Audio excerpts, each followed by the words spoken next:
Welcome, everybody. This is your Nature Journal workshop, where you get to any questions that you've got about aspects of nature journaling or drawing a subject. We can bat that around as a conversation, or I can give you some tricks, tips, and ideas about things that help me handling whatever that is. Great way to do that is to drop into the chat. Whatever is on your mind, and then this idea about yellow birds, Linda just dropped in there, has I've got some thoughts in that's got some potential for us. Let's see what else is going on here. The spider. Oh yeah. Aren't labyrinth spiders amazing things? So spiders, we've got drawing the red-tailed hawk and coloring yellow birds. All right, let me think.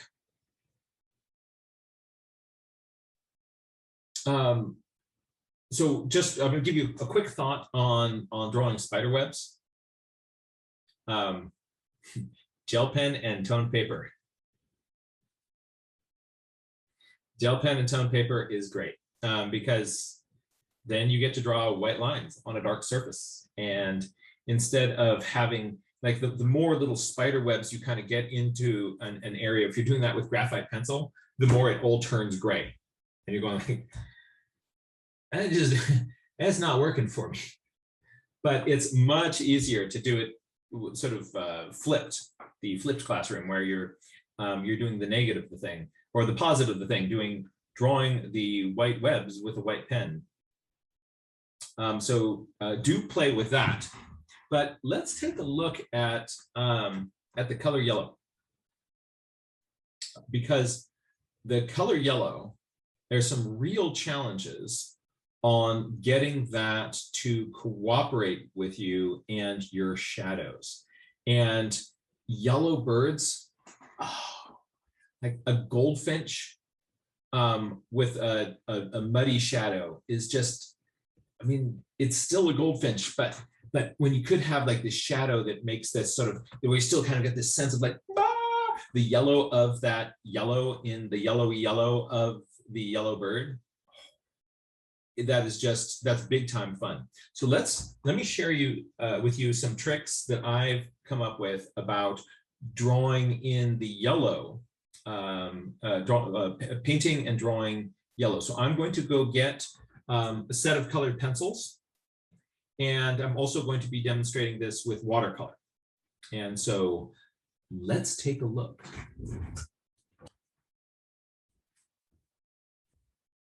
Get my pencils over here. Hello, pencils.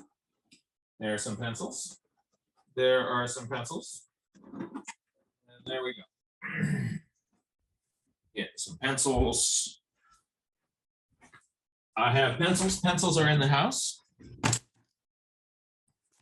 If you are sketching with colored pencils, the colored pencils that are the easiest for people to come across, ones that are at least in the United States in most stores, are barrel Prismacolor pencils, and they're pretty good colored pencils. They're a wax-based pencil, so we'll find that when you start to draw with these, you build up more and more and more and more of kind of layers of wax, and that can make it challenging to then get more stuff layered on top of that. Once you put down a big, solid, waxy layer, you're going to find that your pencil just wants to skid across the top of your paper and not add more color. So if you start something by just taking a yellow pencil and going one of these and dropping it in there, you're going to find that it's hard then to get more colored pencil on top of that. And if you do, it often ends up kind of streaky, because there'll be some places where your pencil is going to be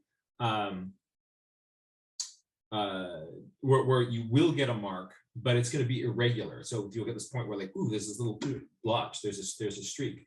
So a general suggestion when you're working with, actually, first let me just continue talking about types of colored pencils a little bit. There's another brand of colored pencils. These are the Faber-Castell Polychromos pencils. These ones are not as waxy, and they're a little bit harder pencils. They kick out a lot of color. They're more expensive, so it's a higher quality pencil. You get bright, vivid colors. You're not going to have as much of a problem with that sort of waxy buildup. The other thing that's neat about these is they tend not to break as easily. The soft Prismacolor pencils will tend to do, they will break a little bit more, but they kick out a lot of color. They're good pencils.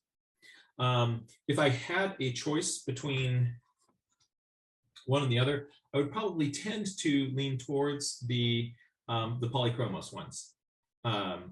That's the Faber-Castell ones. So those are the ones that I sell in my store for that reason.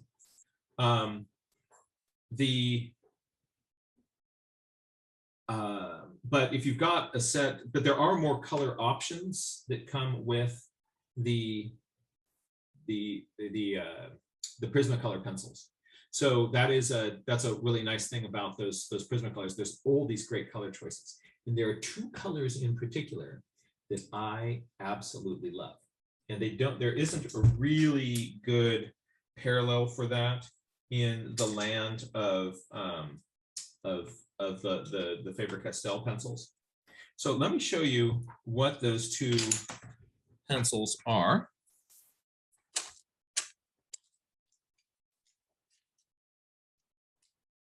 Used to have this right at the top of my list, but now I'm having a hard time finding here's one that is not. Right. So these are two Prismacolor pencils that I recommend that everybody get, even if you're using the Faber-Castell Polychromos pencils. I would suggest you get the Black Grape pencil.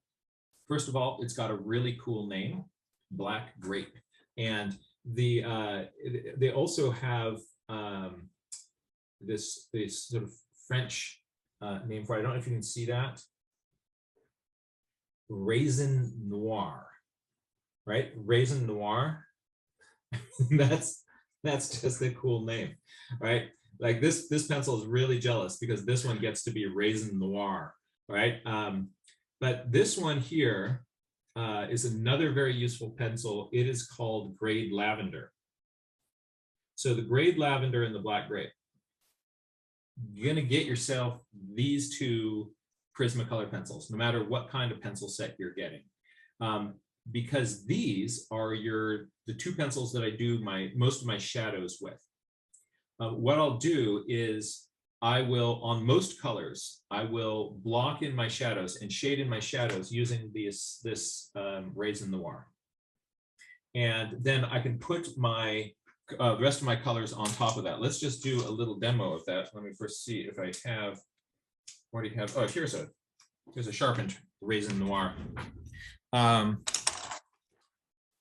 Let's jump over to the document camera, and I'll just do a kind of a quick shading demonstration with this Black Grape.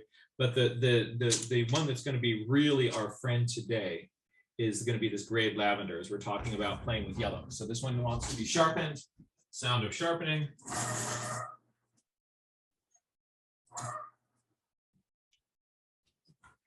And let's jump over to the document camera, and we're first going to do shadows on yellow objects with the pencils, and then we'll switch over to doing shadows on yellow objects with watercolor.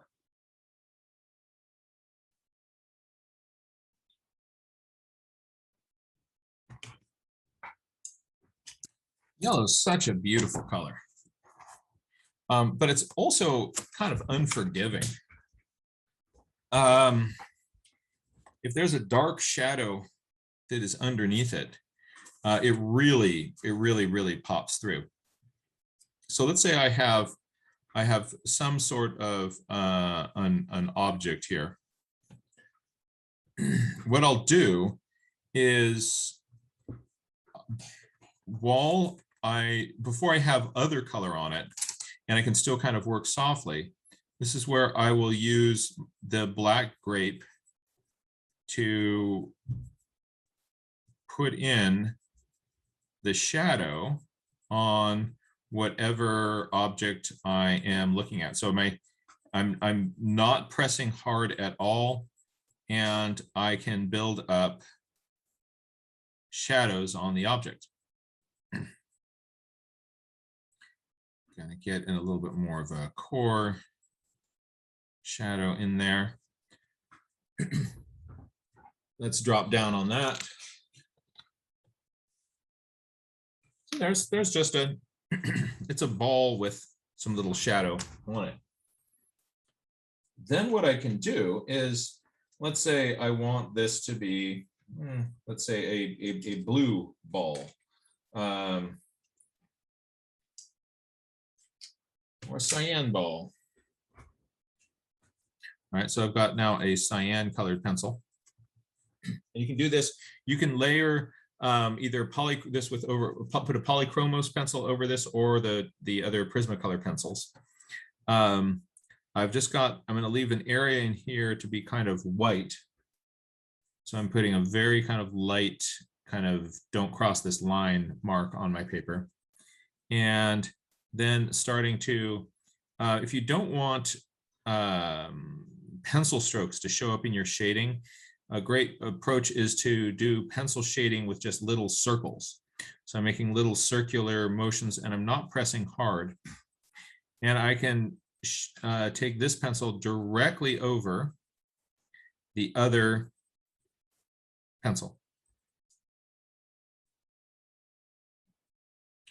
And what's nice about that black grape is it plays very well with lots of different colors. And what I'm going to get is a blue ball with that shadow showing through. And I can, over time, you can start to kind of bear down on that pencil a little bit more. By the way, your pencils will give you much more interesting results if you, instead of just using one pencil, if you bring in a number of different colors, you get this sort of shimmer of all your different colored pencils sort of shining back at you. And if you don't press too hard right at the start, you're going to find that you you can build up and mix your colored pencils really effectively. So now putting some magenta here into the cyan, turning it a little bit more blue.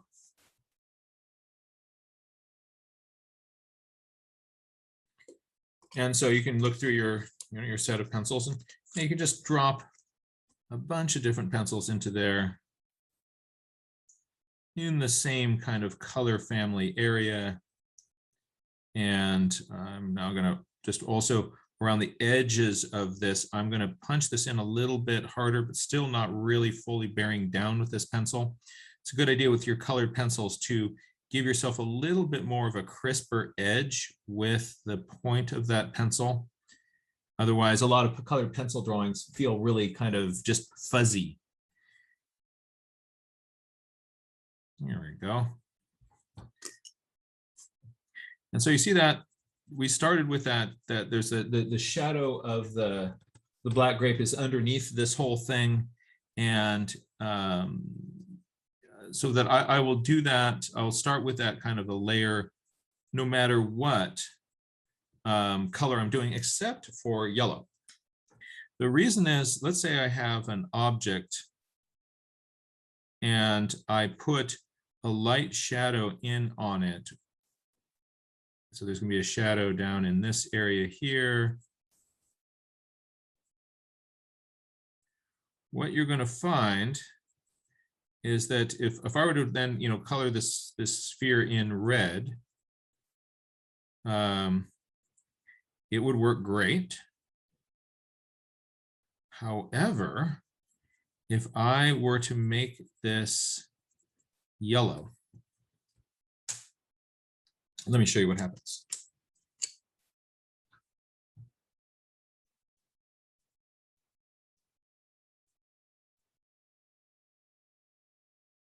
Start to come over this, and that shadow, it's not really feeling like something. You see how this one just totally blends in and plays well with others, but the black grape pencil on a yellow object, as you start to go over it, that black grape actually darkens and becomes more bold and in your face. So that's troubling. If I turn this into sort of more of an orange by adding other colors into it, it's going to then start working. But if I wanted this, like, so say I'm putting just a little bit of magenta into this. And as far as kind of a shadow on a more orangey or magenta ball, that color is going to be great. It's going to work. But back when it was on that yellow ball, it really, really stood out way too much, And so now bringing another color in here, I'm getting a little bit of orange. Putting that in there too.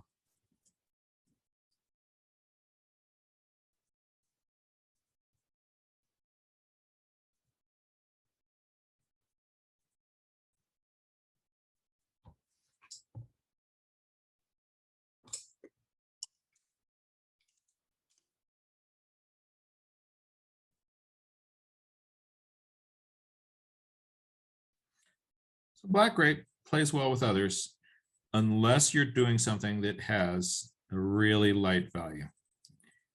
You can handle this because I went sort of for a more sort of darker value of orange, and then that having that black grape in there is not as jarring. But on that yellow one, it's kind of it's not going to make you happy. And that's where the grade lavender pencil comes in, because the grade lavender pencil it's a soft kind of, well, grade lavender. And so if there's my ball and here's my shadow, I can put it in with the grade lavender.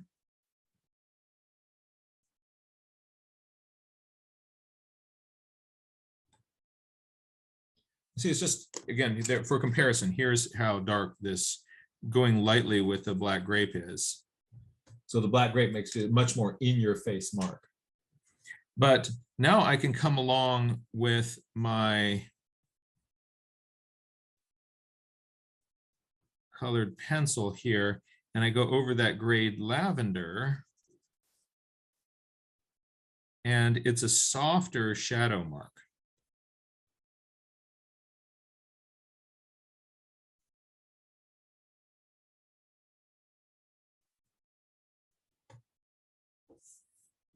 And it will make a legit shadow on your yellow.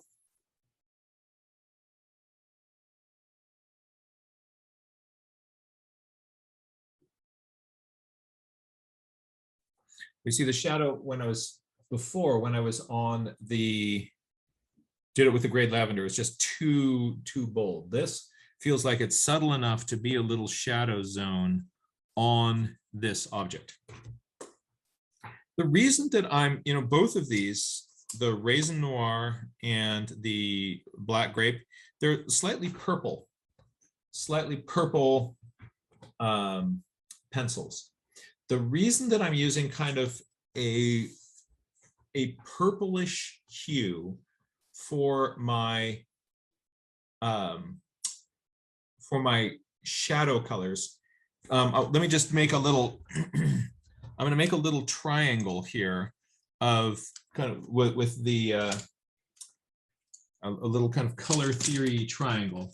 And this will explain why I do this way.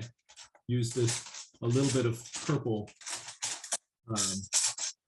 shadow, pencils here. All right, so if I, let's just, in really quick color theory, your three primary colors are cyan and magenta and yellow. And if you've been taught red, yellow, blue, there's a kind of larger conversation which we need to have. In a number of classes, I've kind of debunked the red, yellow, blue thing. Start thinking cyan, yellow, magenta. Believe me now and thank me later. But if that is just, if you're saying, what on earth are you talking about? There are some other videos on my website. We can go into that, or we can hit that in another Ask Jack. I don't know if we're going to have time to hit that in this workshop. But we can discuss that more in another one. Well, anyway, if you combine these two colors, that is where you're going to be mixing a little bit of cyan with a little bit of yellow. You're going to be mixing your greens and making greens right in there. That's where that happens. And if you are mixing your magenta with a little bit of yellow, that's where you can make, if you put a kind of a light layer of it in, you can make oranges. And if you put more magenta in, you can actually make reds. So red is not a primary color. You can mix red by taking magenta and yellow and putting those together. And then if I take my cyan and my magenta and I mix those together, I can get all sorts of violets. And if I have a heavier concentration of cyan in that, I can make blue.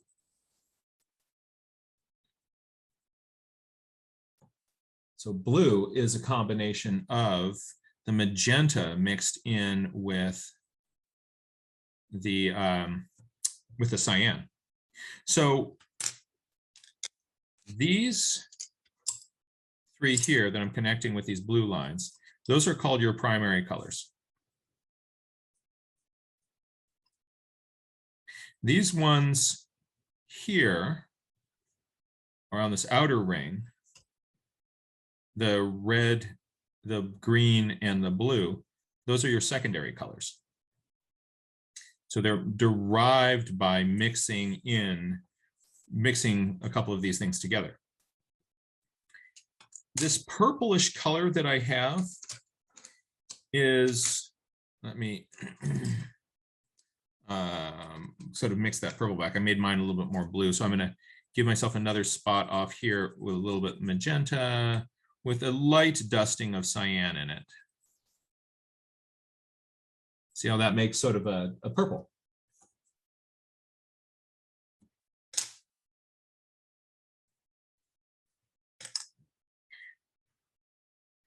That is on the opposite side of the color wheel from yellow. Yellow is the lightest value of these three primaries. Of all of these, yellow is the one that is the lightest value. It's therefore the one that our shadows are, or other colors that get mixed into them will be kind of showing up the most. So out of all these colors, the one that it is hardest to kind of, get a subtle shadow in is going to be this light value yellow. And what I'm going to do is I'm going to choose some kind of a purple color from the opposite side of its color wheel. So if you go sort of straight across a color wheel, you get to what are called the complementary colors. Oh, you look very nice. You look great too. Oh, that color is so good on you. Right? They'll just trade compliments all day. And so the complement of yellow is sort of bluish purple in here. So when I am using this color that has this sort of grayish purple color for my shadow color for my yellow, I'm intentionally selecting something that has kind of a hue from this side, the opposite side of my color wheel. And because when I then mix this, when I mix my yellow here with that, instead of turning a weird color, it turns sort of more of a brownish gray.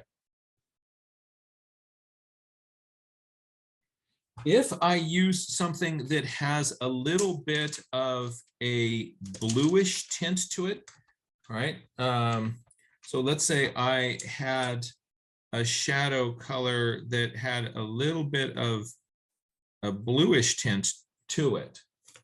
Then when I hit that with my yellow, it turns green. So I don't want my shadow in my bird turning green on me. If it's going to be turning a color, for it to turn a more neutral color, some sort of brownish, grayish thing, it's still going to feel like it's in the yellow group. So that's why my go-to colors for putting shadows in are these gray. I mean, these purples. And it is not as distracting. Violin practice is starting in the background. Hear that? Carolyn is homesick today. So we've been doing our multiplication tables and now she's starting practice. That's sounding good, honey bear.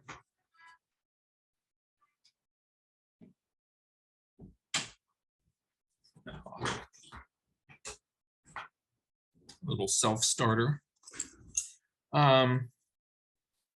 So, if you have a shadow on the front of your yellow-breasted chat and it is starting to turn green, you're sad, right? But if it turns sort of a brownish gray color, then you're like, oh yeah, that's gonna that will feel like the shadow. And you say, but well, why wouldn't you just use black? Well, black is going to be, so your black, first of all, is going to be way too intense. So even when you hit that with your yellow, it's still going to show up as this, ah! And a lot of blacks actually have a little bit of blue in them. And so when you hit that with the yellow, not only will it be too loud, it will be slightly greenish. You say, well, what if you just used a gray color? What if you just use a gray color? You could. And that will then neutralize out to sort of a gray color. But oh, look at that. Look at that. Are you seeing this on your screen? I don't know what your screen is like. Is anybody else seeing a little bit of green tint in this? Look right in there. I mean, that was this gray pencil. This warm gray pencil, it has a little hintito of blue going on in it. So when I hit it with this, it turned greenish on me. So that I don't get this little green shift, that's why I'm using something that if I am going to be tilted anywhere, I want to be tilted a little bit towards the purple. And then that's going to neutralize. If I get all three primary colors together, as I would if I got some purple together with some yellow, I'm going to get a brownish or a grayish. So that's the reason behind the purple in the shadow. And you notice there's nothing wrong with using that with this, right? With a blue sphere. Or even the orange one over here. Or if I add more magenta into this and make this more of a red, sphere here. The black grape works perfectly fine dropping shadow color into those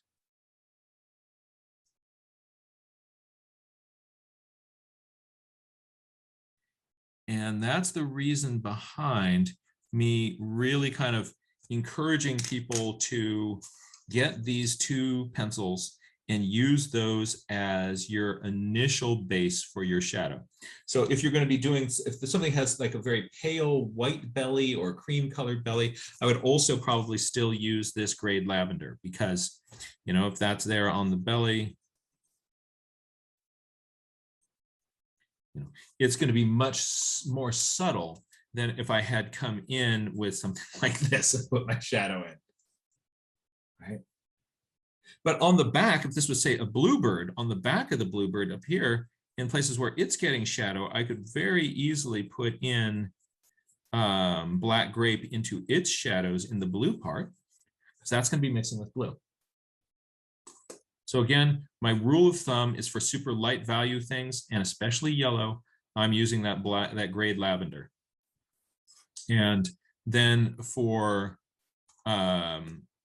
things that are other values, I'm dropping in that black grape.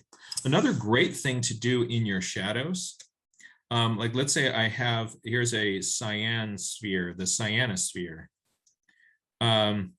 Just kind of go, remember this sort of the complementary color thing. So what is your, who's on the opposite side of the color wheel from you? So from cyan, red's on the opposite side of it. And so if I kind of come down here from my cyan,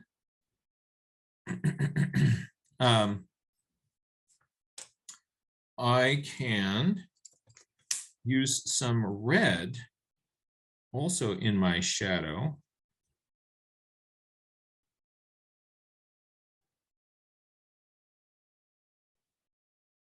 Not magenta, by the way, but some red. Magenta, it would just turn, it would turn purple. But now,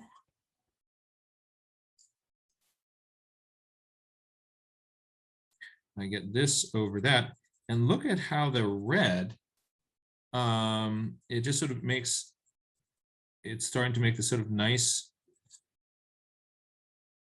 dark value in there. And what that is the red, which is a combination of magenta and yellow, now combining with the cyan, and all three of those together are helping me kind of get this more neutral dark value in there. So another great way of getting, kind of making your shadow areas a little bit more interesting is you bring in just a little bit of the complementary color. Oh, you look so good with that. Oh, no, you, it's all you. Oh, you're so nice. All right. You get a little bit of that complementary color going on in there, and it makes your shadows so much more interesting than if you just put that in with like a black pencil. You put, let's say you had another cyanosphere here, and you put in a shadow with black with that. It often just kind of looks dead, dull, not very interesting. It will be like, oh, you got a darker part over there, but it's not going to be as visually appealing. So some watercolorists even say, like, never use black, never use, there are watercolors who never, ever, ever use black. I do use black because sometimes it's just so convenient. But look at, you know, these two little cyanospheres here, right? The one with the black and the one with a little bit of red in it. I mean, this one is just, it's just got a little bit more interesting, more life. You've got that sparkle of that red coming through. The one with the black, yeah, not so much. Not that there's like a right and a wrong way to do this. So, but, you know, just play with those ideas. One last one here. Let's use on this third cyanosphere. I'm going to put in some shadow here with the red. And I'm going to combine that with some raisin noir.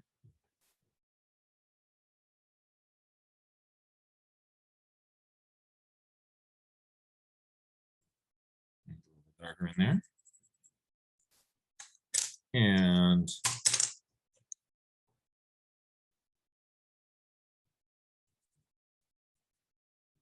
I cover that all up with cyan. And they just play so much.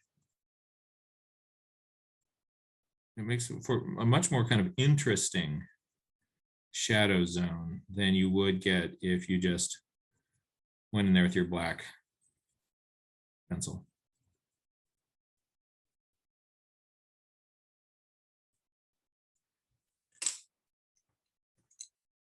And let's just add a little bit more color with colored pencils. You can keep, as long as you don't press too hard, you can just keep adding more little layers of color in there, and you can build up these darks that are so just rich and interesting, rather than just, you know, here's the black of my pencil. That's with colored pencil. Let's take a look at doing this with watercolor.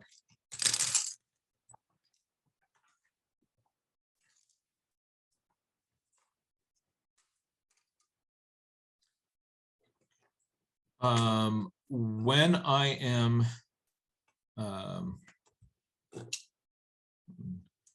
water brush, my kingdom for a water brush. Here it is. I have in my palette, in my dark area, a color called Shadow Violet. Right? It's made by Daniel Smith, and it is this one here. Now let's just take a look at it, what it does. Here it is. There it is. It looks really dark, doesn't it?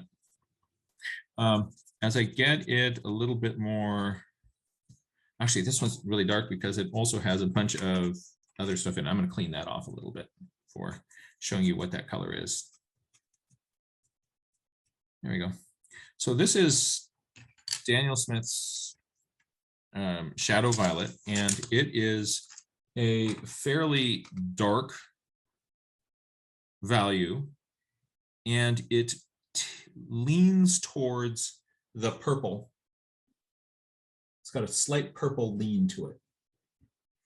And so if I have that in a more diluted concentration, let's just sort of dilute this as we go around the birds here. See kind of what we get. You know, we get into this rather, you know, just this very pale. There you go. So yeah, just pale, purpley gray color. But it also, when I put it in more of an intense concentration, it can be essentially black. So what I am often doing with my little bird friends is I'll take some Shadow Violet, and I will mix that into a mixture where it's not going to be too strong, and I'm painting that in where I want my shadow to appear on my bird. And then up here into the head where it's a little bit darker, I can go with a darker value of it.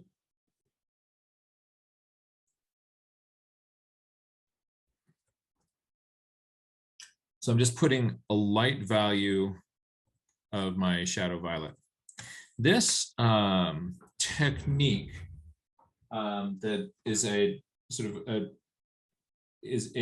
where you put your shadow in first is the grisaille technique, where you're going to start with a very pale gray shadow, and you're going to sort of paint in your shadows, and helps kind of get your lights and darks. And then let's say this is a bird with a yellow belly and a green head and back. Right, so I've got this darker shadow on the green head up here, and I've got this lighter shadow on the belly here.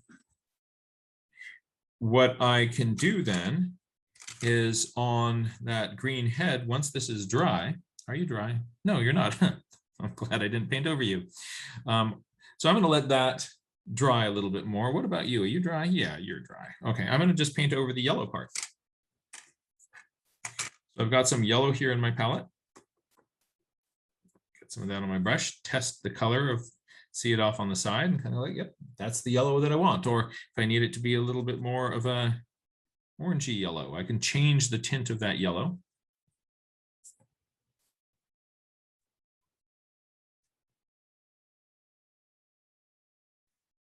And when I get the yellow that I want, I can paint it directly on top of this shadow, and you're going to see that shadow show through. See, there's the shadow through the yellow tummy.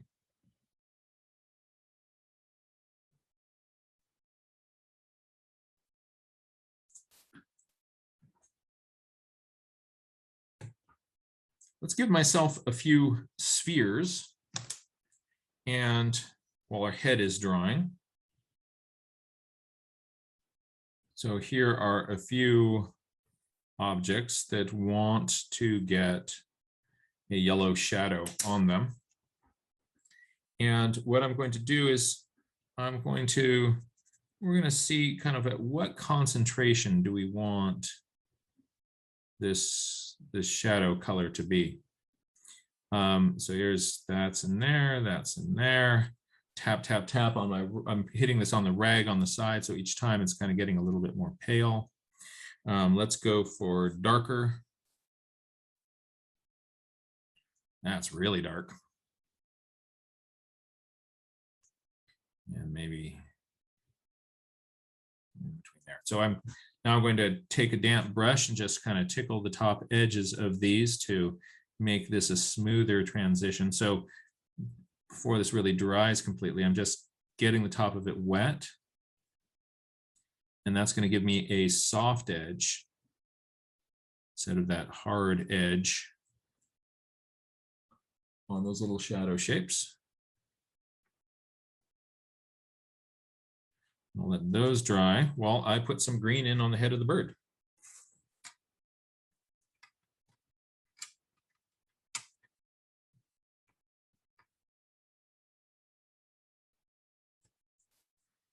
Test my green, that's reasonable.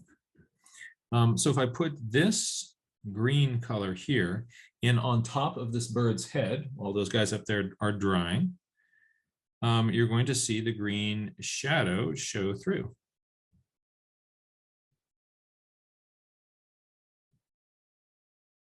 See that shadow that kind of pops through?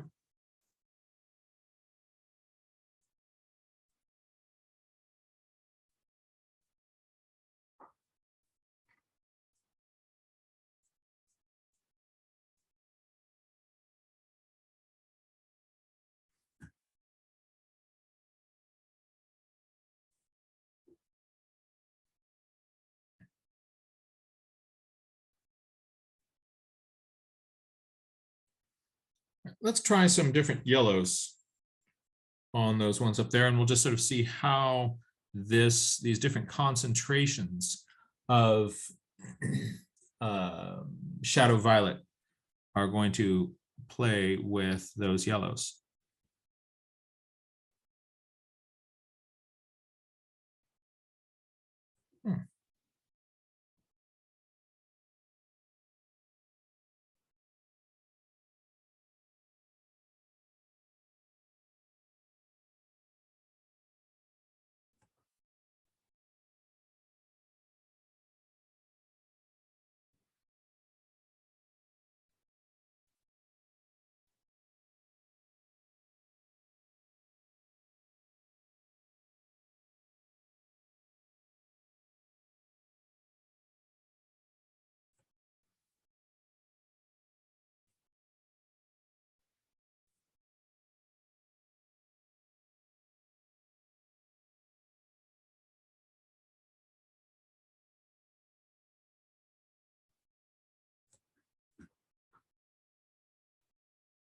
So of those, like this one feels a little bit too intense for me.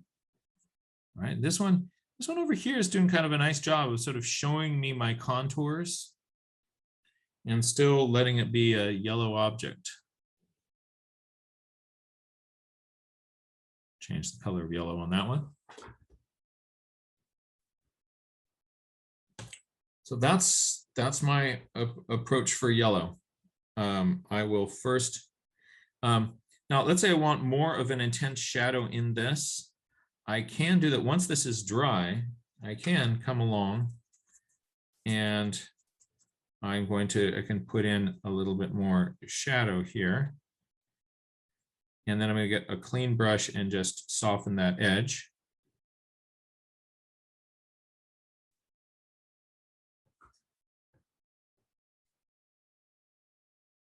Again, it feels like still feels like a shadow that might be on a yellow subject, as opposed to something like that's turning blue.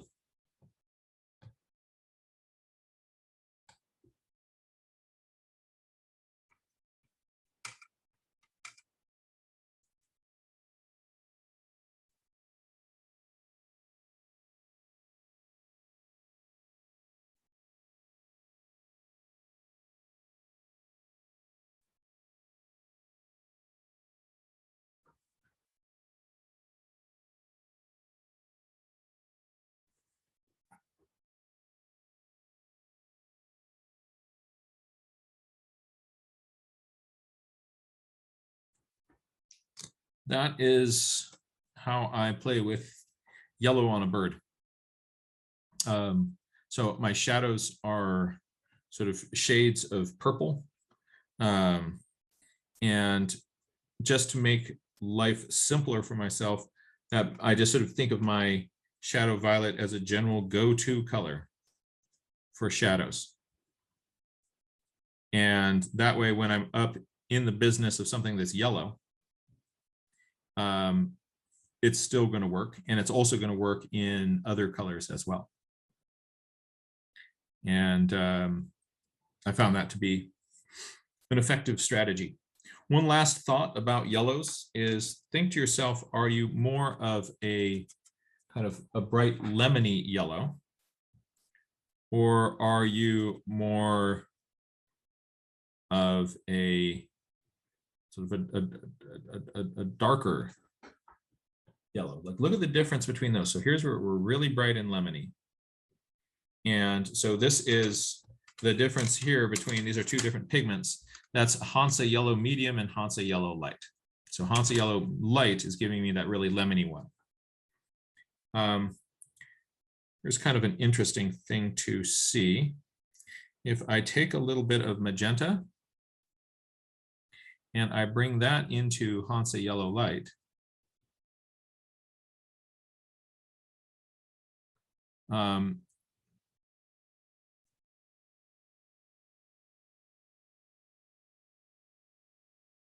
it makes it much more Hansa yellow medium. So I think of but I can't, there's nothing I can, if I start with a Hansa yellow medium here, there's nothing I can add to that to turn it into a lemony Hansa yellow light. The reason is that this pigment has more magenta in it, essentially, than, so let's get that Hansa yellow light out there next to it for comparison. Here's Hansa yellow light, your lemony lemon, right? So your lemony lemon, and then here is a, here's my lemony lemon is my Hansa yellow light, and then this is the Hansa yellow medium. And again, if I take more Hansa yellow light here, and I add into it, here's some magenta. I'm just gonna, I don't want to put too much in. Just gonna get a little hint of magenta in that.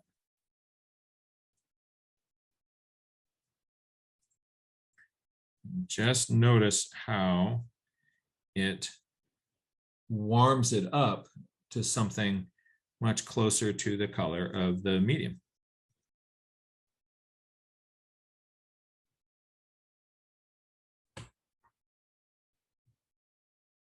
So if you're going to have a small palette, having that Hansa yellow light is going to be a very nice thing to have on your palette. You can't get that lemon just by taking, say, some Hansa yellow medium and adding more water to it.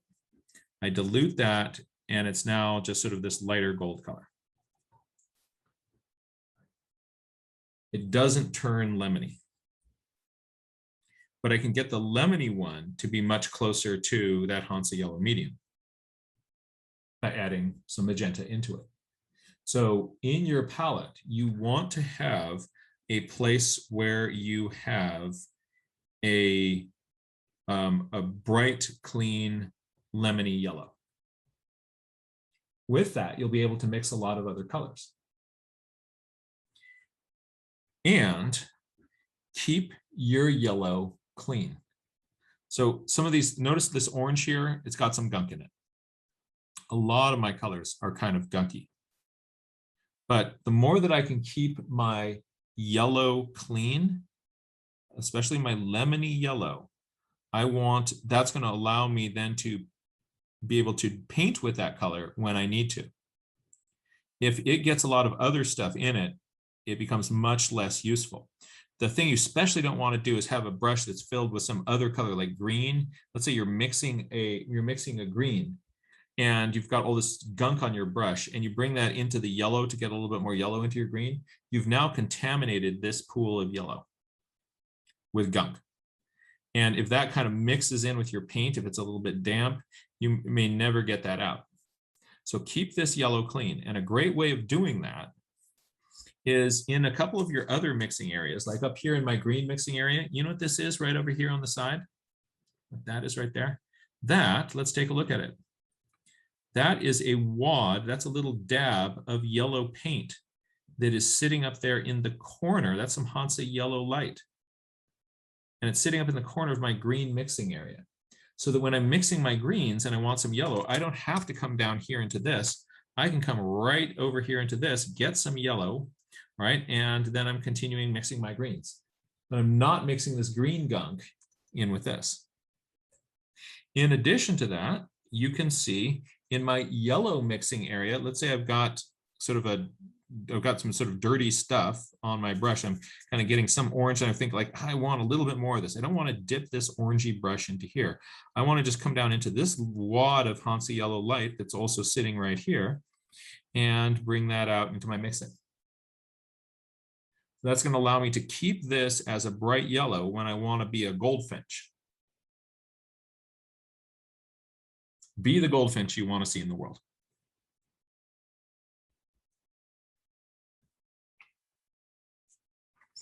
And when I want bright, I've got bright.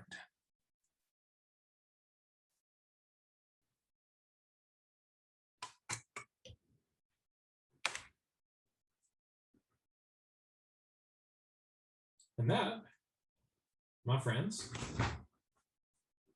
is just a little bit of messing around with the color yellow. And I hope that was useful for you, Linda, on when you're working with those yellow birds. How we do those shadows makes a big difference. So we're going to go lightly with it. We're going to err towards purple. It's a good idea to mix your colors and test them out on the side. Like, it was a surprise to me when I went over that gray pencil and it turned green in front of us. Wouldn't it be a bummer if that little experiment happened on the tummy of your goldfinch? So we can avoid that just by doing some little spot tests. And those are some strategies that you can use. I hope that this was helpful for you.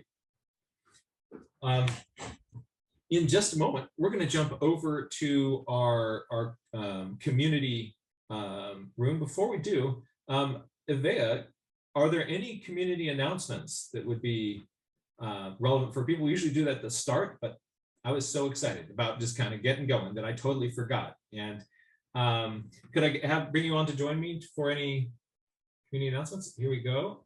Absolutely. Ladies and gentlemen, dear friends and neighbors and people across the world, this is my my good friend, nature journalist Vea Moore, who's also our co-host here. And what's happening in the world of nature journaling these days? Okay, so first of all, it is, gosh, it's almost September. Tomorrow's September. So now is a great time to observe wherever you are in the world, the transitioning of the seasons. Keep your eyes open for signs, journal about them, be inspired. Tomorrow for the Nature Journal Educators Forum, sorry, is the topic of the NGSS, or the Next Generation Science Standards, which I'm told is a difficult read, but we're going to start talking about it, deconstructing it. It should be fun. Tomorrow evening, Marley Pfeiffer's Nature Journal show will be on 6 o'clock, and I believe it's about choosing different bags. I apologize, on Sunday, I wasn't there to cover for him. He's currently in Vermont, so he's not at the moment able to attend the premieres, but he'll be back, like, I think within the next week or so. But I'll be on tomorrow night and then also on Sunday for his shows to chat with people live. Let's see here. Thursday, we're back here. Jack, what's our topic for Thursday? Topic for Thursday. You'd think I'd know. Is that the first of the gouache? I think it is the first of the gouache. First of the gouache series. Yeah. That's right, folks. We're gonna get our gouache business on, and so this is a technique of using gouache paint in your nature journal for either toned paper or just for regular paper that works for me. We're going to look at what are some of the challenges with gouache, and then some ways that will kind of help you get around those and make this medium for me a lot more useful. There are other people that kind of use it as their primary pigment, and they're very successful. For instance, David Sibley is like going gangbusters with gouache. But that's not my approach. But I'll be showing you a slightly. I think you'll have fun with it. Gouache. I think it'll be a class in 2 sessions. We'll have 2 gouache sessions. Oh my gosh. Oh my gosh. So that will be happening on Thursday. Should be fun. And also Thursday morning will be the new Pencil Miles and Chill time. That'll be 9 o'clock Pacific time. So I just simply moved it to Thursdays from Friday. So no more Friday sessions. And I thank you all for your flexibility and hope to see you all. Friday, people should contact me because there's a new thing that's begun starting up with Janai Southworth. She is doing this thing called Microscopes and Chill every Friday at noon. So if anybody wants to dive deeper into the microscopes, because we talked before, we love the binoculars, we love the telescopes, but we don't do enough microscoping. So if anybody wants to join her, contact me and I'll get you in touch with her. Saturday, I think Brian said that he is not teaching this weekend, but let's just keep your ears open to see what he says. In the afternoon will be Pencil Miles and Chill as usual. Sunday, I believe Melinda's not teaching this Sunday. I think the next time is the September the 19th. And then Marley will be having his show that afternoon. And it happens to be a conversation about habitat restoration. So you should join us. It'll be really, really fun. And that's all I can think of right now. So we're hoping to see you at one point or another this week. And thank you. Great. Thank you, Yvette. Good to see you. Yeah, there's lots of really neat stuff going on in the community. I want to encourage people to take advantage of that, become a part of that, become a part of the conversation, meet some new people. It's a really great opportunity to, in our sort of strange COVID isolation, to meet other wonderful and exciting people. Oh yes, yeah. I apologize, I forgot one more announcement. So folks, remember, it's about 20 more days from now when we're hoping to have all of the submissions for the Point Blue Conservation Mountain Meadows Challenge. So I will be posting the link in a second to Jack's blog post. There you can find the video for more information, as well as the Dropbox documents. There's a link to the Dropbox there. So check it out, post anything that you want to on the Nature Journal Club so that we can offer feedback and encouragement. See what needs to be drawn, and please join us. It's for a wonderful cause. And thank you to Anne and to Point Blue. Thank you. Great. Yeah, thank you so much for bringing that up again. Yeah, there are. I think that's going to be really fun. We're going to try to, as a community, make a really cool infographic to help teach about mountain meadow systems. Want to also just put on people's radar a class that is going to be coming up that you may not usually hit. So if you aren't usually part of the Nature Journal Educators Forum, I'm going to suggest that on September 8th, you join the Educators Forum. There is going to be a presentation there of visual thinking strategies by people from the Visual Thinking Strategies organization that I believe is the best tool that I've ever seen for arts education. Hands down, the best way to educate people about art. And it's based on research and evidence and bazillions of kid hours. And if you ever go to a museum and you want to engage your grandkids in a conversation, or your own family, or your own students, or you want to go to an art museum and yourself think about these in a richer, more nuanced way than just reading the little plaque, check out Visual Thinking Strategies. We'll have a demonstration of what is going on with that on September 8th. And I am crazy excited about this system. I've been through their training, and instead of souring me on it, it just made me even more of, you can tell, like, I'm a gushing groupie. I think these folks absolutely hit it out of the park with how to engage in these sorts of in discussions about art. It will rock your world. That's coming up September 8th. Visual Thinking Strategies, I can't say enough good things about it. So I'm just going to stop here, because we're now going to bounce into joining our Nature Journal community here. I'm going to first have the camera off, and then we'll put the camera back. The camera on, and then the camera will be off for the later part of it. So if you've got anything that you can share with us, it's really fun to look into people's journals and see what you've been up to. Walters, I see you've been doing some butterfly work. Could I put you on there? So Walters, very good to see you again. We are going to, here we are. Hi. Hey there. So I've got a new journal. I filled the one with the toned paper. So I got a new one, and yes, I saw a couple of shrikes and also some butterflies that I did. I also was later going through Keith Brookie's book on returning to one man's island, and he also had this butterfly. I don't remember the name of it, but it was Is that one of the I got it. shells? Yeah, Might have I been. got it. I think it. Yeah. Sounds the name. I heard the name there, but so I got it pretty close by looking.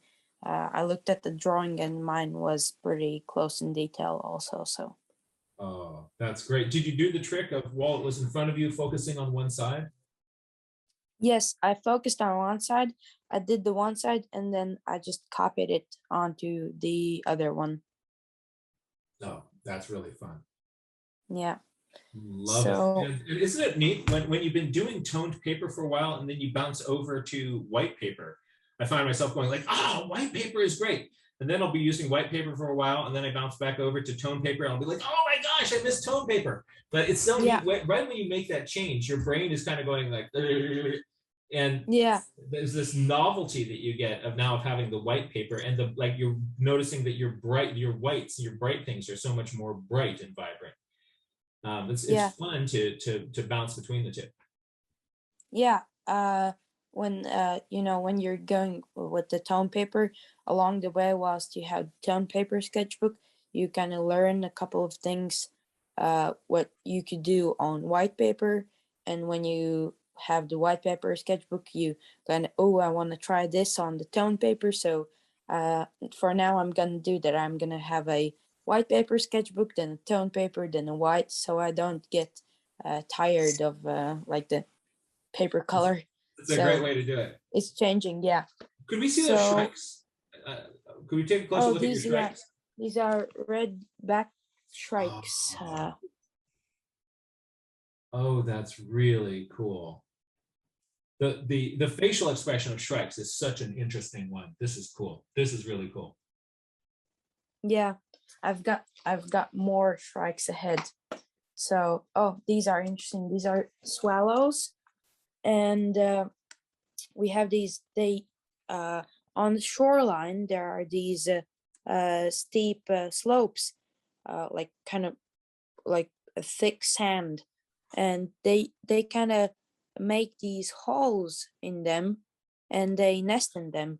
I think I don't remember, but there were some kind of swallows, and just kind of I sketched these three little chicks just hanging out. They had like a terrace in front of their nest hole. So yeah, it was and very so interesting I to want to look point at. out a couple of things on this page.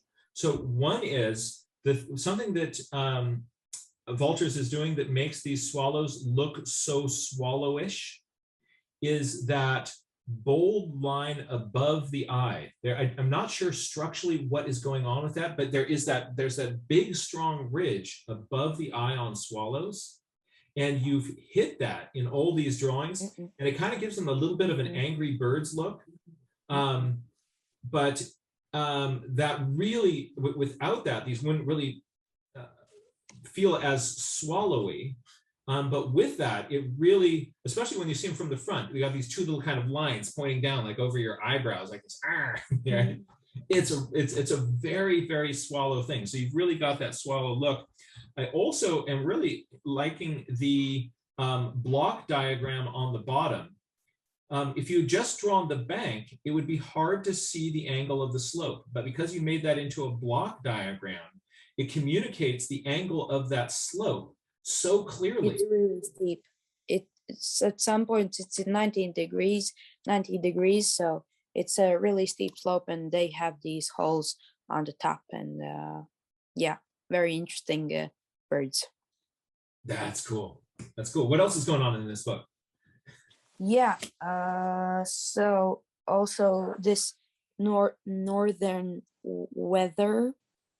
The bird's name is very hard to spell, but I was going to the beach, and they're migrating right now pretty actively. So they're just kind of running around the beach very fast, and I like how my watercolors turned out here.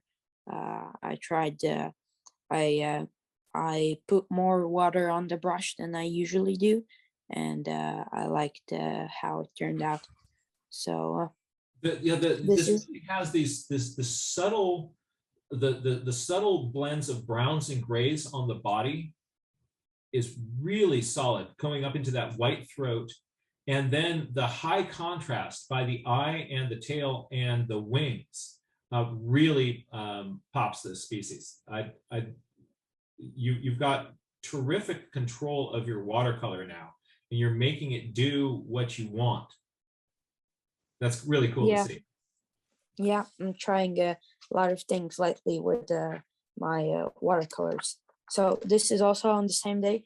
These are some ring-necked plovers on the beach also. Nice. Oh, so, and this is the same northern weather. So these ones, they the high contrast on those faces and throats is, it's such a confusing, amazing pattern. I find myself having to look back at them again and again and again, just like, where is that dark going? Like, is that above the eye? Is that going through the eye? Like, what is it? I Yeah. get really, really disoriented looking at those things. And I wonder if that's part of the strategy. It's strange how well camouflaged they are. Something that is that boldly patterned, it just disappears into the landscape when it holds still. Mhm. Yeah, I found myself always, you can see that every drawing is a bit different because I was trying to look where exactly they had the black lines going. Was it going through the eye, above, below? And so that was interesting, very to look at. Yeah, I Uh, had just recently, I was in Yosemite National Park, had exactly the same experience drawing killdeer, and yeah, was just totally confused by the pattern. And I was finding that I was having a hard time keeping the pattern in my mind long enough to, I look at it through my binoculars, and then look down at my paper, and then thinking to myself again, like, where does that line go? yeah. These are really Uh, cool. so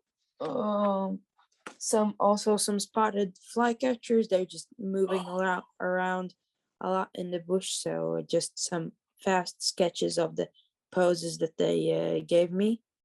Yeah. And And so I just to comment on these, um, this birds like this with these subtle color patterns, I think are the most challenging to draw, right? Because if there's something like, a magpie, and it's like dark here, light here, and it's, you can have your proportions totally off. As long as you get it roughly magpie-ish, everybody will look at that and go like, yeah, it's a magpie, right? But on birds like this, it's all about the subtleties. And oh, check out the little diagram of the bird flying out, catching the insect yeah, and coming back. Really good use of diagramming, and love the subtleties on these birds. This is fun. yeah, This is really cool. it's really hard to get these like birds on paper that don't have a lot of color, because there are a lot of birds that are brown, that have brown and gray colors. So uh I was looking very carefully how their heads look like. So when you look at the page, you can kind of get a feel that it's not a warbler, it's a flycatcher. So Yes. that was pretty hard to do. And this But really feels flycatchery to me. That's really yeah, cool. that's great. That's great. So here's a little went on a surf trip to Estonia, but took the journal with me and saw some eiders and very close to the shore. We don't usually see them here in Latvia, but because Estonia has a lot of islands and they nest there, and they're going through a migration now and resting before migration. So just saw these the blast sketching them. That's so cool. Now, I've never seen an eider. Yeah, they're brown now because they are molting. This is their Usually, eclipse. sorry. We call it the eclipse plumage. When they molt their feathers, they're super camouflaged for a little period of time. When Yeah, they're flightless for that period of time, and they yeah. have to have good camouflage. They're gonna go back. The drakes, the other drakes, they are gonna go back to their white plumage. But for now, all the birds were kind of brownish. So, That's so here I think, oh, some lapwings from one of the days, some more shrikes. We went to our little countryside kind of home, and there's nothing but shrikes there now. yeah. So some It's red-backed tough being shrikes. another songbird there with all those shrikes around.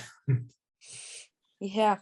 Oh, hey, So everybody, notice how Walters is doing color testing up there in the corner of the page. See those little color swatches? So before the brush hits the bird, Walters has tested it up in the corner.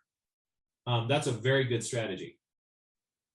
yeah, always just because sometimes you put the color on and it's totally not right, and then you just kind of just a quick a flick of color here and see if it's right, and then just put it on the bird. And now a lot of shrikes. This is gray. This is a gray shrike. So this is the bigger one, and just this is from one day. This is from another day, and just flying around a lot there. There's just one shrike which is hanging out just everywhere around the house. So and again, and look at the diagram showing the flight path. Oh, that rocks. This is really exciting. And aren't these birds are so much fun to draw? They just so bold, so much fun to draw.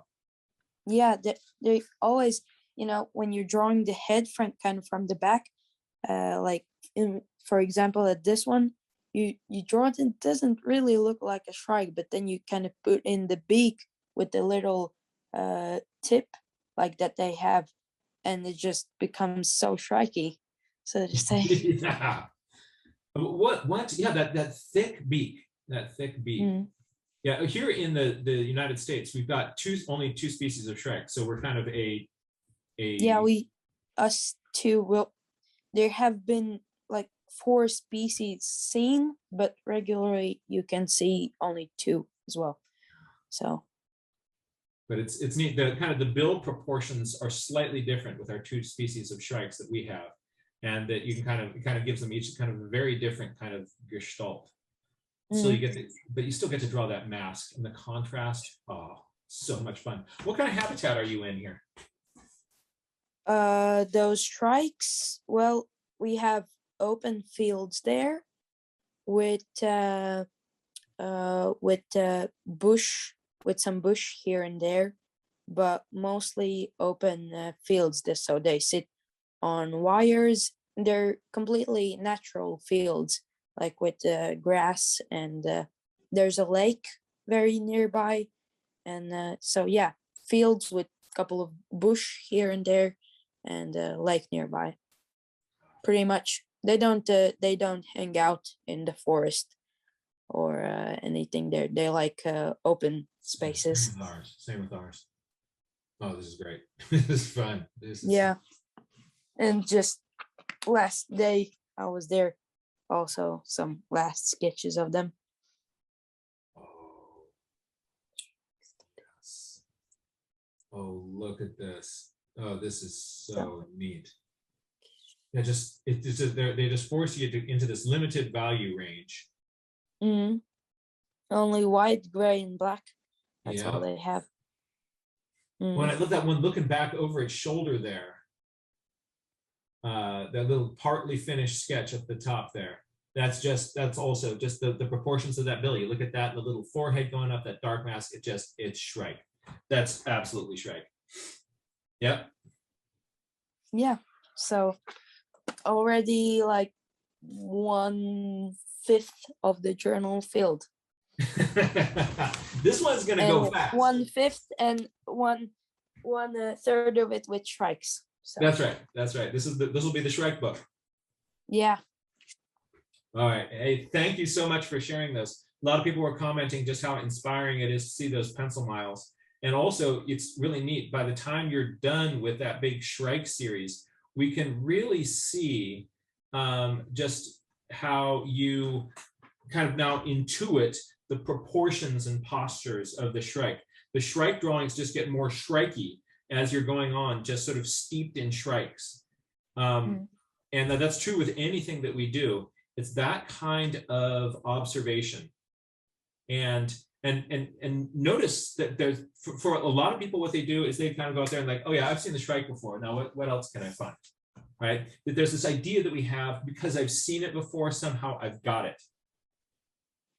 But this is just clear evidence that the more we look, the more we see there are layers of subtlety with this that come out that we otherwise would have been impossible for us to see. And that can't happen without the journal. That's so cool. Thank you for sharing that.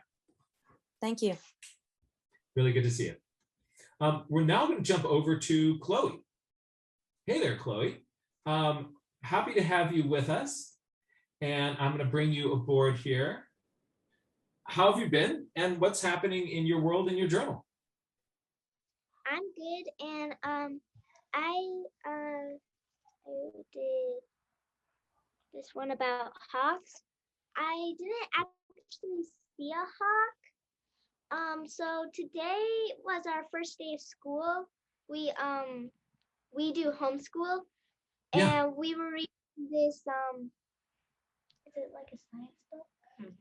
We were reading this science book called It Walks Through the Prairies, and there was a part about a prairie dog was very alert, and a hawk tried to come and down, and the page was really about a prairie dog, but it was more the hawk that caught my eye.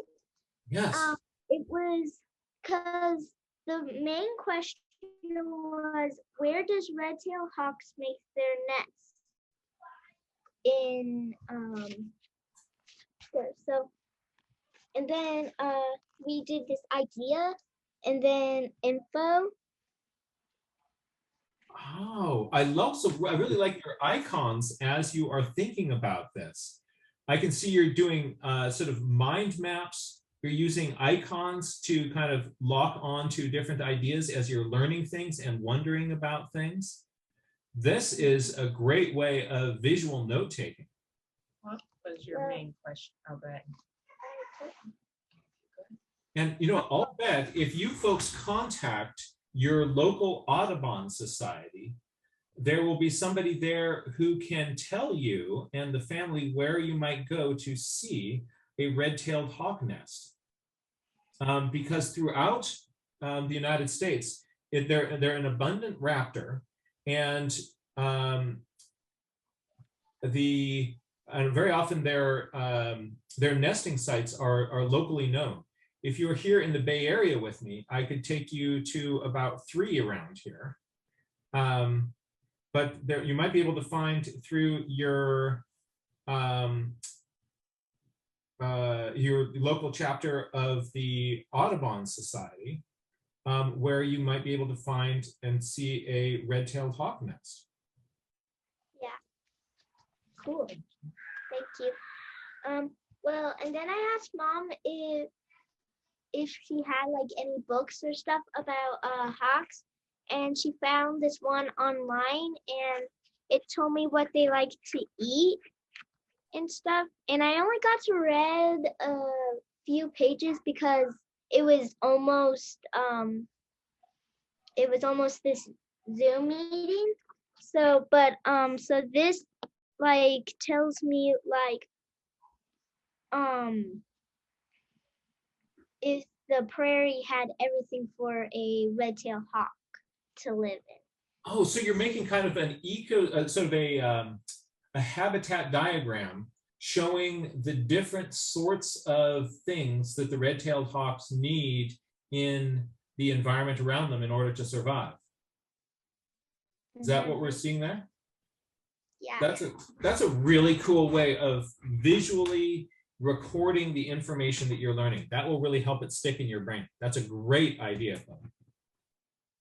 And one of my ideas of a red-tailed hawk to like make its nest, because there's not that many trees, so it can't like, I can imagine that there's quite a few in the prairie, so they probably don't make their nest in trees because there's so few of them. So here's one of my ideas of where they could they might like dig a hole, and like a shallower hole, put their eggs, like lay their eggs in there, and then like cover it up with like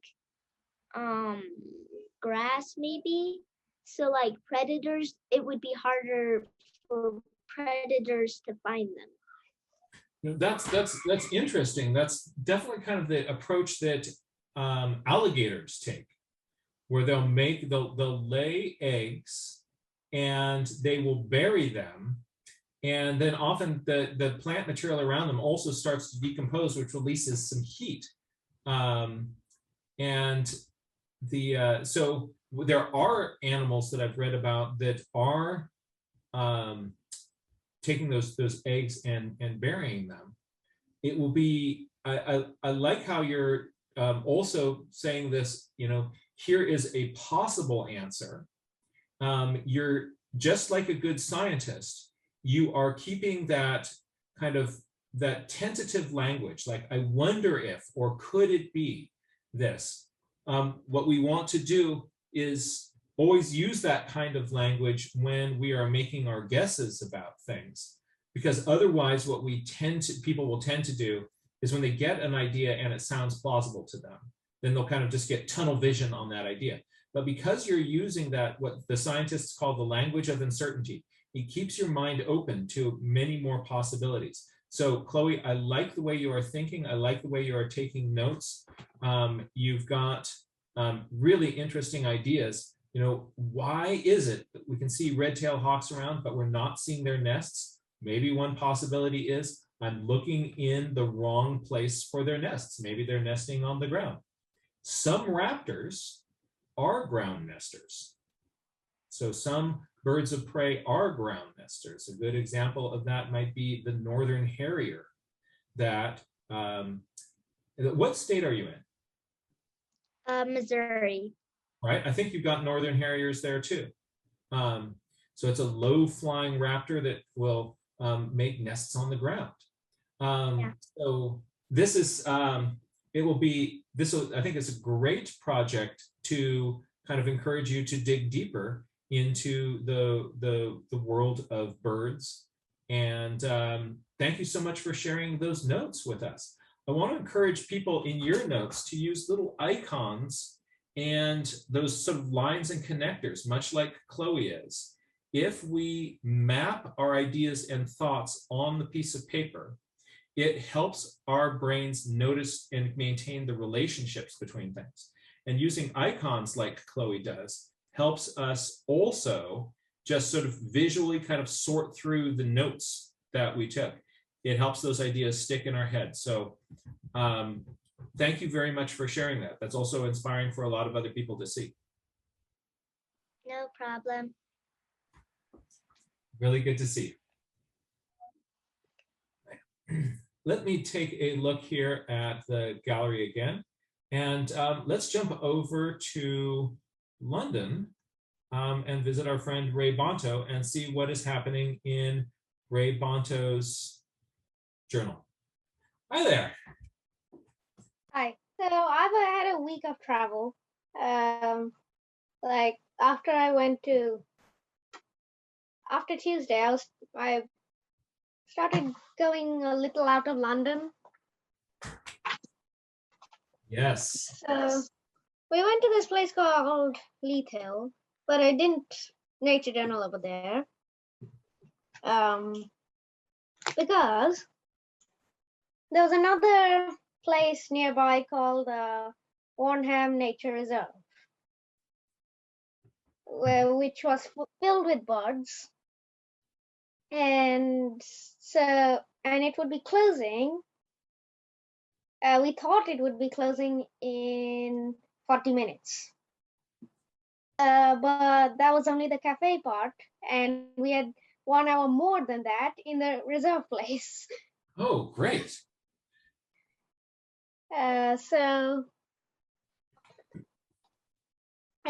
We found this hide where you look into some green and filled with trees, and there are lots of birds.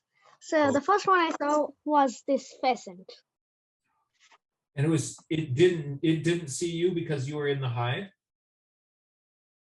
No, there were windows. It probably did. No, it did not. Maybe no, it didn't. In fact, but it could. Because there were windows. Was it darker inside the hide than it was outside? Yes. That makes it very difficult for the bird to see in. Had you turned on a light inside the hide to see your journal better, then the bird would often be able to see you through those windows. But because it was darker on the inside, that makes those, even those windows that you can see through, really good at shielding you from the birds. Oh, look at these. That's a green finch. And We'll talk about drawing yellow birds. this unidentified bird and another unidentified, and I also saw a blue tit. I told you I'll be going to Ashdown, Yes. Winnie the Pooh. Or, in fact, the 100-acre wood was part of the whole place, and it wasn't the place. So, but I got this view near the Heffalump Trap. Near the Heffalump Trap. Yeah. Oh, that's Big great. Look at how, so folks notice how the warm colors in the foreground there, those warm yellow greens in that front foliage really, and the extra detail there with those lines really pull that into the foreground. That really gives this, helps give this a sense of depth. So very good use of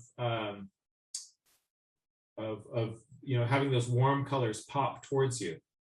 And isn't it fun to, I love doing skies on things like this with just a little bit of gouache on toned paper.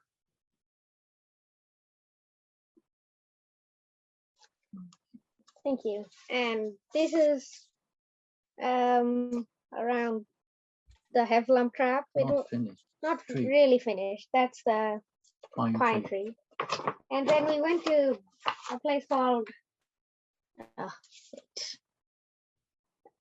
This one, yeah.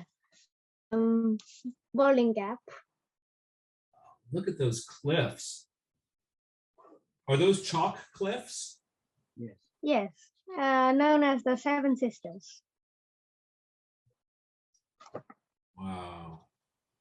Oh man, we have a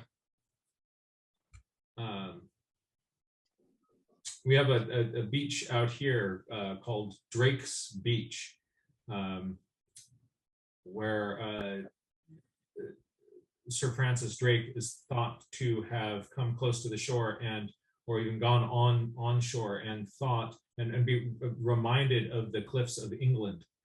And so it's interesting for me, looking back at this, I'm having the opposite experience of your sketch is reminding me of Drake's Beach, just as Drake's Beach may have reminded Drake of the cliffs of England. So this is neat. Yeah. And These are all pebble beaches. yeah, that was about it. And I finished my nature journal. And the next day I went to Hastings. If you've heard about the battle. Yes. Yes. So we went in that place. It was on the coast, about 80 kilometers away. So there were these gulls. Oh, nice. Nice. I really like your line variation. And then we decided to go to the battlefield. Mhm. And there were some sheep there. It had been turned into some farmland or something. Yeah. There were sheep and ponies. That's really neat to see. I like those head angles. This is great. Thank you. We were planning to spend some more time on the chalk cliffs, Jack, but we had to head home because of your class. Oh, I'm sorry to have interrupted that. I'm glad that you guys were able to join us here. I'm sorry to have interrupted that. It sounds like just a wonderful, wonderful time. See, do I have, trying to think of which journal I should grab to show you. I've got some sketches of Drake's Beach. I'll try to find that for another time. And I'll sort of show you these cliffs out here that reminded Drake of the or may have been what reminded Drake of these kind of cliffs of home. And there are, it's very much the same sort of thing. So sheer cliffs, pale cliffs, and then very sort of, short green grass coming right up to the edge of it, making all of those sort of interesting shapes and negative shapes. They're really fun to draw, those sorts of shapes. It's actually a very nice walk, a 10-mile walk on top of the cliffs where you can go from one town to the other. And people actually take the 10-mile walk. It's a full day of hiking kind of a thing where you can go over the cliffs, the Seven Sisters, come back. It's lovely. Beautiful. Yeah. We didn't have any time for that. But in the Ashdown Forest, Yeah. Okay. All right. there was like 2 walks. One was a 1 kilometer walk, and the other was a 3 kilometer walk. Mm-hmm. I decided at first to take the 1 kilometer walk.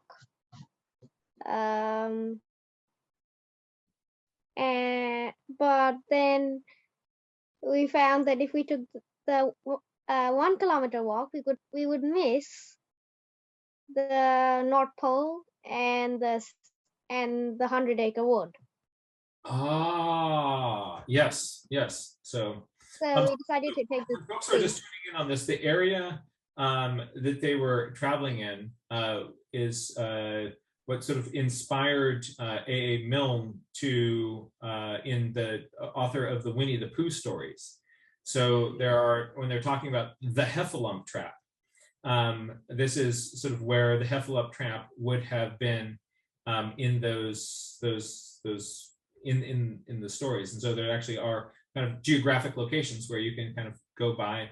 I wonder if there's a sand pit where are all the things on the map there, like like Kanga's sand, all those sorts of things. Yeah, we went to the sand pit, or Cool. something got to do with Rue, but then. But it's not very sandy anymore. Anymore, it was. Oh. Yeah. Then there was North Pole where the stream crosses the bridge. There was the North Pole, and then we could see the 100. And there's a memorial for A. Milne and E. H. Shepard. So where A. Milne used to sit and get inspired, and he could look over the forest, the whole place. So there were a few 5 or 6 rocks. So they printed those with his name. Is there a place that you can play Pooh Sticks? Pooh Sticks is the game that they there's a Pooh Bridge. There was a Pooh Bridge. Drop the stick in on one side, and then you go to the other side, and you see the stick coming out. That's how you play Pooh Sticks. First. Yeah, we didn't go there. Once in a while, a very sad donkey comes out underneath you, and then what are you going to do? Oh yeah. The Pooh Bridge was there. It was not part of the trail, so we didn't go there. That's really fun. That's really fun. But we saw most of the things, including your sad and gloomy place and that sort of. Yeah. It was fantastic. All the thistles. What can you do? Yeah. Yeah. This thing, somebody's going to steal your tail. Well, thank you so much for sharing that adventure. That's really fun. Thank you, Jack. Thank you. When do you plan to do the Educators Astroforum? That's right. I meant to put that on the calendar. I will get that on the calendar soon if I remember to. We do have kind of a fun thing that's coming up that is astro, that is on drawing the moon. Yes. So we're going to have what I want to do is to get as many of us at different latitudes around the world to, on the same evening, make a measured drawing of the rising moon. And I'll kind of give everybody kind of details on that. If we do that, and then the next day compare our notes, and we've got that on the schedule, you can learn what is the relationship between the angle of the moon and your latitude. And it's also kind of interesting because if this comes out the way I believe it will, not having done this before, maybe I will be surprised. But I think we're going to see a collection of data that is incompatible with flat earth theory. More on this later. But so we will do, there will be a little bit of, so I hope you'll join us for kind of mooning around. And then, but that's right, we need to have our educator forum on astronomy. I'll try to get that on the books. Thank you. Thank you. Thanks, I'm going to jump back to the gallery view. Is there anybody else who would like to share something with us at this point? Ruth, let's jump over to Ruth here and see what's happening in these journals. Oh, look at these pages. Let me minimize mine so we'll make that bigger. I'm going to remove mine. Oh, the catmint bush. The detail of that flower, and look at how you've got these close-ups, really using these close-ups. I looked through with a microscope at the leaf. So you got in there with the microscope and then you saw all the veins inside there. So we've got different levels of magnification. Also, folks, notice the way that we're using scale here. So we're zooming in and out at different levels of focus. Also, there is kind of backing away from the whole bush. You can sort of see the whole size of the bush on that little inset drawing there. And really effective use of these. I like the way tell us about your strategy for using these circles in the magnified areas. Well, I wanted to show, because the veins don't just like stop like for no reason. I just want to show that there's more of it behind and like just to like showing just a part of it. Mm-hmm. That's really effective. So folks, let's look at this page for inspiration for your own journals of how you can show magnification, and look at that, just the power of having these different levels of magnification. And also notice the kind of the use of observations, and also some really nice, it reminds me of sort of that these dots coating the leaf like stars. I mean, that's poetry right there in this set of observations. And I also want everybody to notice that the word, so there are hairs covering the bottom of the leaf, and we've got hairs in quotes. So technically not hair like we see on mammals, but hair-like structures. And so that's a very good use of kind of deliberate kind of use of those quotes to make a distinction between hairs as we know them on mammals and these kind of look-alike structures on the bottom of the leaf. That's really interesting. Thank you. What was, for you, one of the biggest surprises when you looked at the catmint bush with this level of focus and intensity? I was surprised to see like the hair things and the dots. Like I wasn't expecting it to be like that. I thought it was just gonna be smooth instead of being soft. Yeah. Oh, that's really fun to see. This is an exciting page. And are those two leaves on the side, are those drawn about life size? Mm-hmm. So we've got life size, we've got several layers of enlargement, and we also have the zoom away view. This is really dynamic note taking. That's really exciting to see.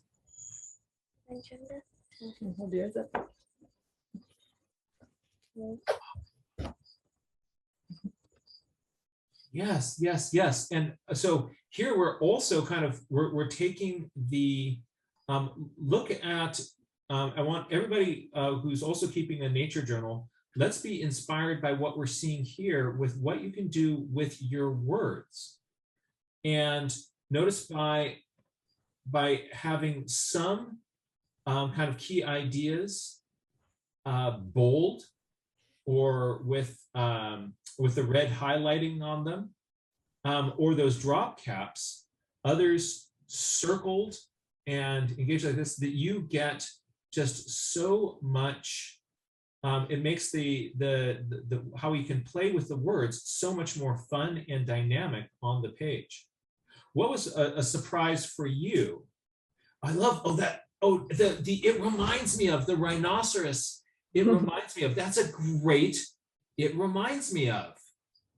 What was for you a big surprise with this one? Well, it surprised me that I only had 2 petals on the top of it. I love how you then put those 2 petals on the I and the A.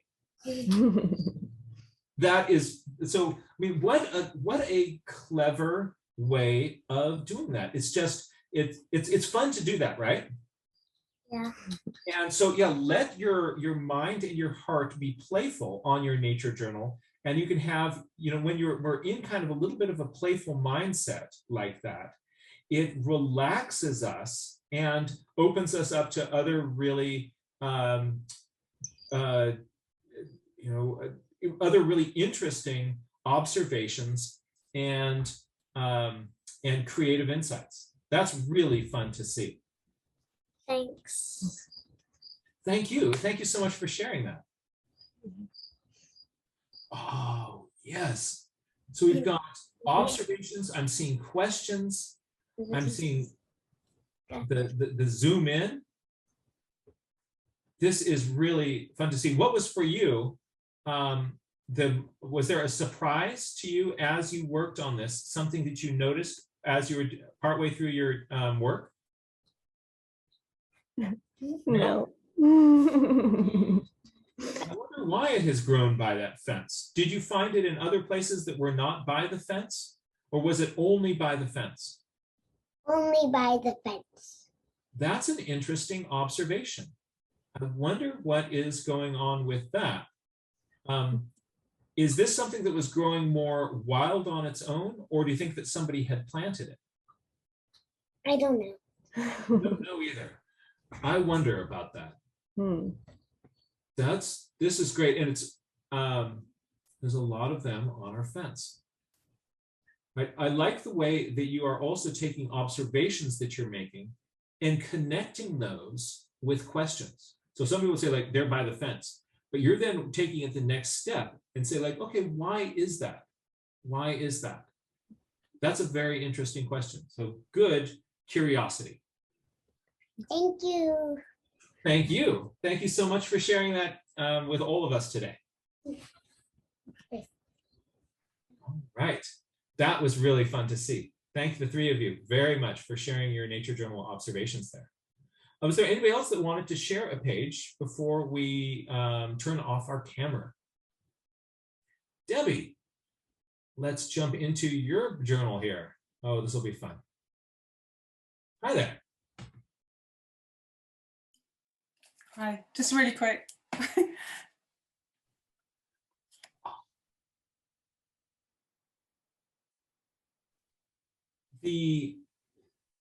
This is really, really exciting. So people notice a couple of things that, so I wanted to point out things that we can all sort of start playing with in our journals as well. Notice, first of all, that those berries look like they're about to just roll off the page. It looks like somebody placed those berries on the page. And decide for yourself, what is it that Debbie is doing that gives you that really, wow, those berries are right there effect. I'm going to suggest to you the idea of contrast. Notice how dark and light those are. So they're like dark darks and then those bold highlights. Because she's gone all in on the contrast there, it really pops those out of the page. Had that been done with a lighter wash of watercolor, you would not at all get the same effect. But those high contrast things really just jump it off the page. Another really fun thing to notice here is just being playful with the background. That, look at that on the left-hand side, that blackberry bramble or Himalaya berry bramble that comes through at an angle where it goes across the words.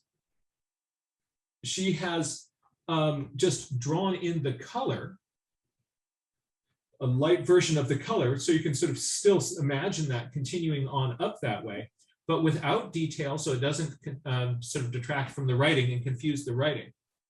And then you kind of drop down below the words and you're into the pen lines as well. Also, that dark green background, imagine this without the dark green background. And just notice how that dark green background makes those pale yellow leaves pop off the page. So those feel like they're popping towards you because of having that background there. And I really like that background sort of being, as it gets towards the edges, just sort of, it's becoming more sort of irregular and, you know, here and then disappearing. So as the brush is running out of paint, just sort of feathering those edges out, that makes for a really just dynamic page. More visually interesting than if you had actually continued that green evenly across the entire page.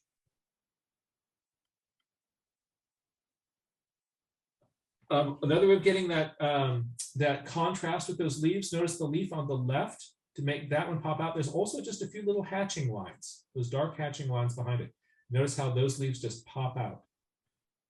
Much as we saw in the previous thing with where we're looking at the words, do you remember where there are kind of playful things going on with the words? Here, there's several different kinds of typefaces. And little boxes, you know, connecting things. This is a really, this is also just sort of shows playfulness with what you can do with the words. Look at how some of the words, they're going up the side of the page, wrapping around the little line. Others are kind of dancing along that line with their little bullet points. Right? What can you do to give yourself permission in your own journal to be that creative? Debbie, what was the most fun part of this for you? Or interesting discoveries? I spent ages outside in a meadow, and it was just really lush to be standing in the meadow. So I was there for about 2 hours. My arm was really aching, and I just saw so many different things through the time that I was there. But I really battled with it, and I took photos and picked some and brought it back. And I went back over the berries again and again and again. So it was hard. It was hard work. I didn't just do it. Yeah, so it probably took me about 2 days to do, but I was thinking about it all the time, and I was looking at the berries and looking and looking. So yeah, I just wanted to say that it wasn't just, I didn't just do it. I just kept going over, and I was using gouache and pen and pencil and paint, and but the more that I did it, the more that I could see. So what you said earlier, yeah. Oh, that is really fun, and it was. Now I'm just seeing all the blackberries in a different way, of course. Isn't that interesting? How when you look at something through a lens like this, then this thing that you thought you knew, there's just so much going on there, and you'll never see that the same way again. Yeah, and the questions of how does that even happen? Because I drew the flowers when the flowers were there. I'm not a botanist, and then I just suddenly really, really wanted to understand that. So I realised that at school I didn't listen to anything about how flowers turn into fruits, and now I really, really want to know. So that was amazing. So I've got my flower anatomy diagrams printed out, and I'm learning about flower to fruit now. So this, yeah, that was amazing. I've never really had that inquiry before to want to know. I've always done art, but not botany. So yeah. So this investigation then has pulled you into the gravity well of the mystery of the connection between the flowers and the fruits and what happens. I mean, how does it? Why is it a blackberry, not a damson? Why isn't it? Why is it multiple fruits and not one? It's just, I can't even. So thank you so much. Thank you. So to wrap us up for today, before we turn off the recording, I would like to reintroduce our Anne Chadwick, who, based on Ray Bonto's set of observations, has a musical interlude for us that I think a number of people may recognize this tune, appropriate for what Ray Bonto had in that journal. Anne Chadwick from Point Blue Conservation Science, thank you so much for sharing this with us, and this will be a great way to wrap up this day of nature journaling together. Thank you, and I'm hearing some hammering going on. I'm not sure it's going to work with the tempo. But the construction going on. And this song is by Kenny Loggins, and if you're of a certain age, you'll know it, and otherwise just enjoy. It's called House at Boo Corner.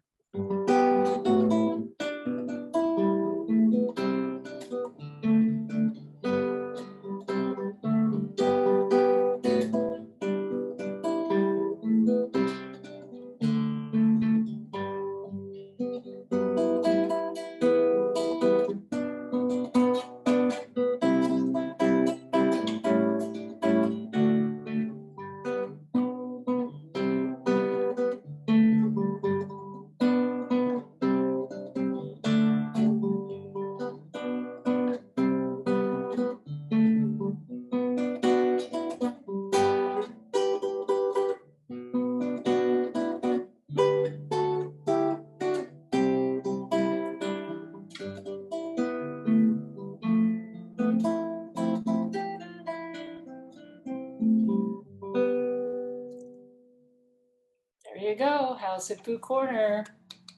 Thank you, Jack. And thank you so much. Thank you so much. Dear friends, take care of each other, take care of yourselves, take care of this beautiful world that we all share together.